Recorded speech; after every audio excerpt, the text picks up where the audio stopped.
Most of the literature and most of the MAF purists will tell you that you need to be training or exercising at or below your MAF heart rate. For me, right pretty much from the go, I have used the average.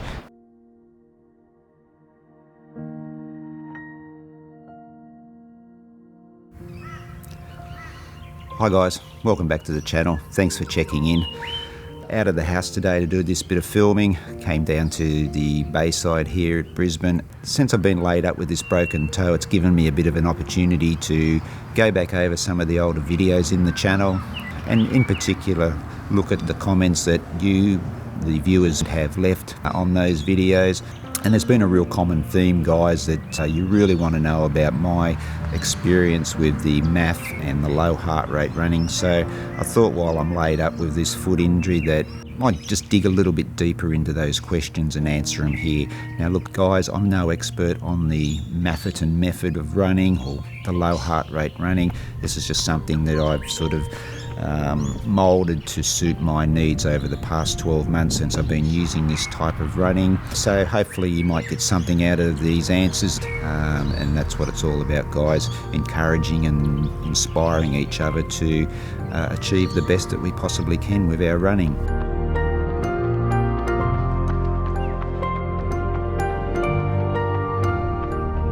Now before I get into those questions, another really popular comment on the channel has been the fact that my running journey is inspiring and motivating runners out there in YouTube land to get out the door and try MAF running or the low heart rate running, or even just get out the door and go for a run.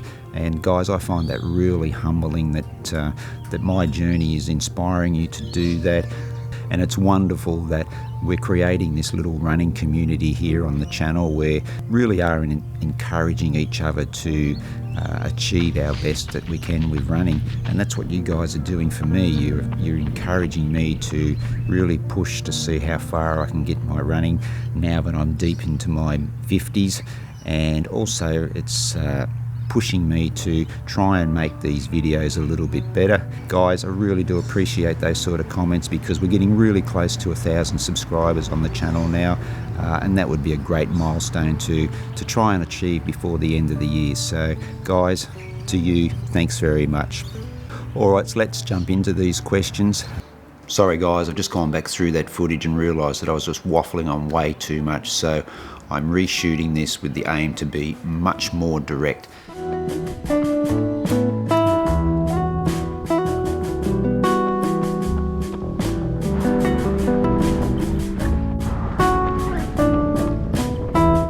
Alright, so let's dive into these questions that you've left in the comments on the channel. I'm not going to go through and give an explanation of what the MAF method is. I've made plenty of videos on that topic before. If you do want to know anything about that method, then check out Dr. Phil Maffetone's website at philmaffetone.com. Heaps of information there, guys, about the MAF method, and I've really said a lot about the Maffetone method over the course of the journey of this channel. So let's get straight into the questions, and some of the most popular questions are: when did I start MAF running? How long have I been using MAF running, and why did I get into MAF running? So I started the MAF running in October 2019, and I've been using that method since then. Why did I take up MAF running? I was coming back from a broken ankle. I'd had 3 months out of running, and I was on a time frame of about 16 weeks where I had to go from zero running to getting prepared for a 50-kilometre ultra trail event at Tarawera in New Zealand, and I thought that the MAF running was the ideal way to go because it would allow me to build high mileage quickly without putting too much stress on the body, and that's what the MAF running is all about. By keeping your heart rate in that aerobic range, it allows you to run without putting too much strain on the body. It's when you start breaching that aerobic or that MAF heart rate level, when you start getting into that anaerobic stage where you're starting to put more stress on the body and your recovery time is a little bit longer. So for me, the MAF running just made sense, going from zero running up to 50 kilometres in that short time frame, and it really did work perfectly, guys. Got to Tarawera, completed the 50k, came out the other side and was feeling pretty good. But I've got to say that since Tarawera, that is where I've really noticed the benefits of the MAF running and building that strong aerobic engine. And if you have been following the channel for a little while now, you know that I've done a few time trials over the past couple of months, over 5 kilometers, 10 kilometers, and the half marathon distance. And in each one of those videos, I've really banged on about how impressed I've been with how I've built the aerobic engine through that low heart rate running. So guys, go and check those out. I'll leave a link at the end of this video to those time trials, and you can see just what I mean by building such a strong aerobic engine.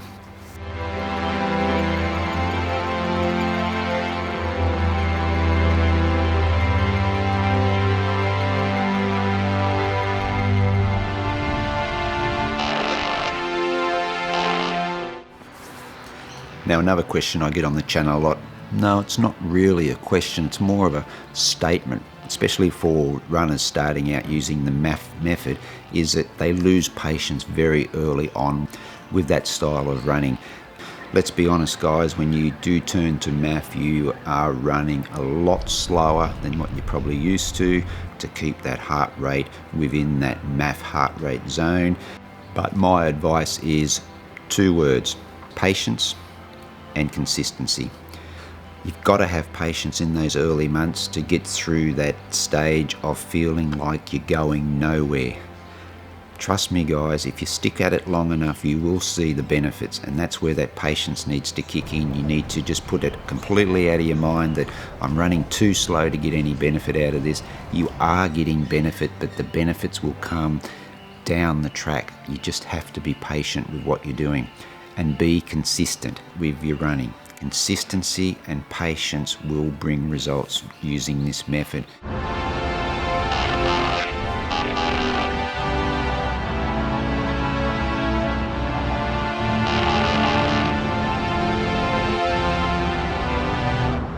Okay, so another question that pops up quite regularly on the channel is, especially from new runners using the MAF method, and that is, should I be running to time or should I be running to distance? Guys, I've done a lot of digging on this and there doesn't seem to be a right or a wrong answer. Personally, I believe that it comes down to your choice and how you can fit your running in and around your lifestyle. Let's be honest guys, we all lead busy lifestyles and we fit our running in the best we can around our work, around family and other things going on in our life. So guys, I believe that either will work with the MAF method. For me, I've always used distance when preparing training blocks. It's just always worked for me, and that's just something I stuck with when I started using the MAF. The only exception to that being that for my recovery days on Monday, when I usually jump on and run on the grass, I'll just set time, usually somewhere between 60 and 90 minutes for that recovery session. And the reason I do that is that Mondays are one of my days off from work, and there's sort of no restrictions on time for me. But guys, it really comes down to a personal choice and how you can best fit in your running around your busy lifestyle.